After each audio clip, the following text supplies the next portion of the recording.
What up, folks, and welcome back to Wolf Monsters. Today I am going to teach you how to tie the Palomar knot. So this is a great quick knot. Two things you're looking for whenever you do tie a knot is how quick does it take you to tie that knot so you can get back out there and fish, and then how strong is it.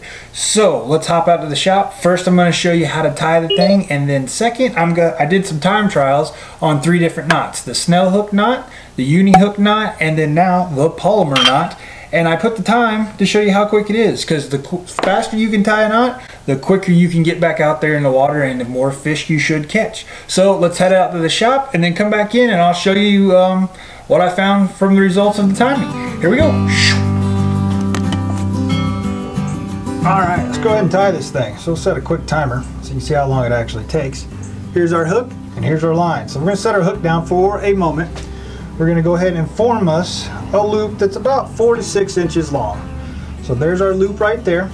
Go ahead and slide your fingers up it, and let's make that loop at the end nice and tight so you can fit that right through your eyelet. So there you go. You've got it fed through now. Now what you're going to do, like this, go ahead and form a loop or an overhand knot and come right back, take your tag in with the loop through that hoop right here. So go ahead.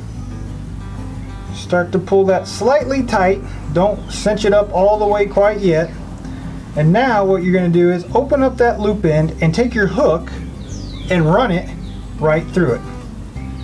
So there you go. This is starting to form our main knot here. Now you can see over here right, you have your main line and your tag end. So what you're going to want to do is go ahead and start to pull that tight. What I like to do before it gets all the way down to the end is go ahead and wet this a little bit. You're going to find it slides a little better, and then it helps with some of the heat that it produces as you're forming that knot. There we go. Go ahead and continue to pull tight.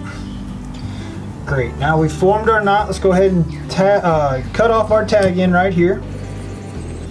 Stop our timer. Looks like that took us about 1:25 seconds, and now we have a great knot. You can get back in the water after you just broke your line off for some silly reason and more fishing. So let's head back in the house and I'll tell you why I like to use this knot over some of the other knots and when to use them. So as you can see there, that's a pretty easy knot. So if you thought that video actually helped you tie that knot, hit the thumbs up button. If you didn't like it, do me a favor, leave a comment below. Tell me how I could have done it better. Don't just tell me it sucked. So for me personally, I like the Palomar knot. Probably the most that I'm going to use this is for live bait. So if you see right here, you've got the knot where it's tied up tight on the eyelet itself, but look, you still have all this action. So if I'm using like a mud minnow, cigar minnow, or something like that, it's going to have more action to swim around. Whereas if I use the Snell hook knot, that kind of cinches it up where you don't have that, you know, movement as much, and it's not going to allow that live bait to nearly swim around nearly as much as it would on the Palomar knot. But if you did see that knot, the Palomar knot actually took about 1:20 something seconds, where for the uni hook knot, I'm actually able to tie that one in less than a minute. So I know 30 seconds doesn't seem like much though, but when you're tying hooks all day, I want to go with the quickest one. The second thing you want to take in consideration is how strong they are. So I haven't ever really had problems with any of these hooks on a breakage standpoint. I feel like generally if I'm going to break off, I am generally hooked on a black sea bass that swam underneath a rock, got all in there and tore up the leader line somehow. It's generally why they break. So from a strongness standpoint, I haven't really found one stronger than the other. So we did, and then the Snell hook knot. So if you look at this one I'm able to tie a little quicker than 30 seconds, or a little quicker than 1 minute as well. So for me, I'm worried about the strength of the knot, but at the end of the day, I want to get people back in the water as fast as I can. So I'm probably going to go with the uni hook knot or the Snell hook knot over the Palomar knot, just because I'm a little quicker at it. Now I bet some of you guys can do it probably way faster than 1:20 seconds.